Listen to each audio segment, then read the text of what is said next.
Hi friends, welcome to Uma Kannan world.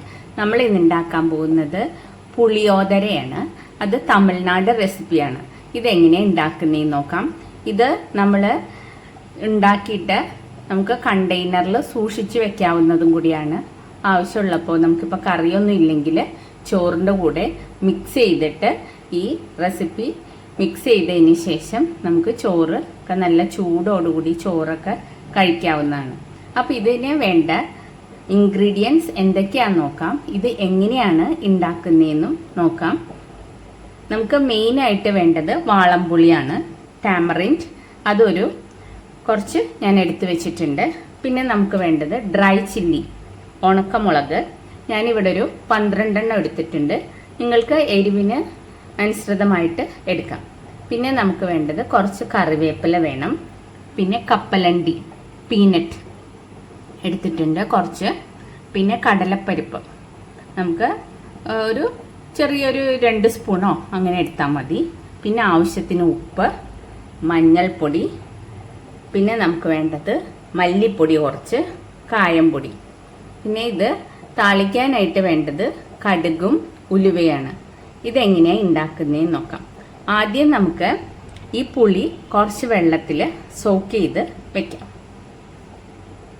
പുളി നല്ലോണം soak ചെയ്ത് വെച്ചിട്ടുണ്ട്, കണ്ടോ? ഇത്രയും വെള്ളം നമുക്ക് ആവശ്യമുണ്ട്. ഇനി അടുത്ത സ്റ്റെപ്പ് എന്ന് പറയുന്നത് നമുക്ക് ഡ്രൈ ചില്ലി, ഉണക്കമുളക് നല്ലെണ്ണയിലാണ് ഇത് ചെയ്യുന്നത്. അപ്പം നല്ലെണ്ണയിലിട്ടിട്ട് നമുക്കൊന്ന് ജസ്റ്റ് ഒന്ന് ഫ്രൈ ചെയ്ത് എടുക്കാം. കുറച്ച് നല്ലെണ്ണ ഉരുളിയിൽ ഒഴിച്ചിട്ടുണ്ട്. അതിലേക്ക് ഉണക്കമുളക് ഇട്ടിട്ടുണ്ട്, ഡ്രൈ ചില്ലി ഇട്ടിട്ടുണ്ട്. ഇത് ജസ്റ്റ് നമുക്കൊന്ന് ഫ്രൈ ചെയ്ത് എടുത്ത് മാറ്റി വയ്ക്കാം. ഇനി ഇതിലേക്ക് എണ്ണയിലേക്ക് തന്നെ കടുകും ഉലുവയും ഇട്ടിട്ടുണ്ട്. അത് നല്ലോണം പൊട്ടി വന്നതിന് ശേഷം നമുക്ക് കപ്പലണ്ടിയും കടലപ്പരിപ്പും ഇതിലേക്ക് ഇട്ട് കൊടുക്കാം. നമ്മുടെ കടുകെല്ലാം നല്ലോണം പൊട്ടി വന്നിട്ടുണ്ട്. ഇനി നമുക്ക് കപ്പലണ്ടിയും കടലപ്പരിപ്പും ഇതിലേക്ക് ആഡ് ചെയ്യാം. കപ്പലണ്ടിയും കടലപ്പരിപ്പും ഇതിലേക്ക് ആഡ് ചെയ്ത് കൊടുത്തിട്ടുണ്ട്. നല്ലോണം നമുക്ക് മിക്സ് ചെയ്ത് എടുക്കാം. നമ്മളുടെ കപ്പലണ്ടിയും കടലപ്പരിപ്പും നല്ലോണം ഫ്രൈ ആയിട്ട് വന്നിട്ടുണ്ട്. ഇനി ഇതിലേക്ക് കുറച്ച് കറിവേപ്പിലയും മഞ്ഞൾപ്പൊടിയും ആഡ് ചെയ്ത് കൊടുക്കാം. ഇതിലേക്ക് ഉപ്പ് ആഡ് ചെയ്ത് കൊടുക്കാം.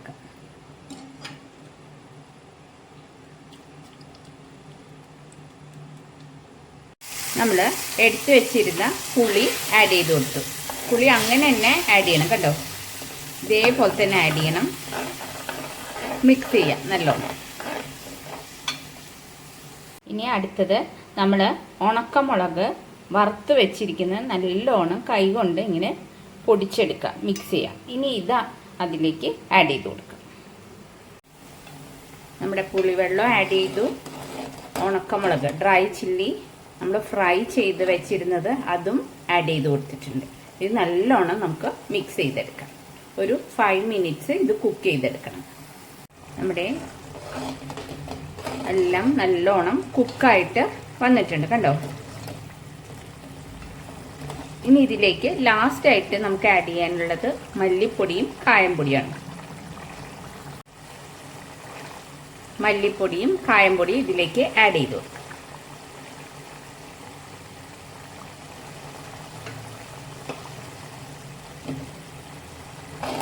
ഇനി ഇത് നല്ലോണം നമുക്ക് മിക്സ് ചെയ്തെടുക്കാം.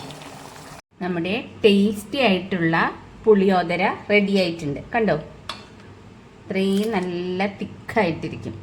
ഇത് കണ്ടെയ്നറിൽ എടുത്തു വെച്ച് ചൂടാറിയതിന് ശേഷം കണ്ടെയ്നറിൽ എടുത്തു വെച്ച് സൂക്ഷിച്ചു വെച്ചാൽ മതി.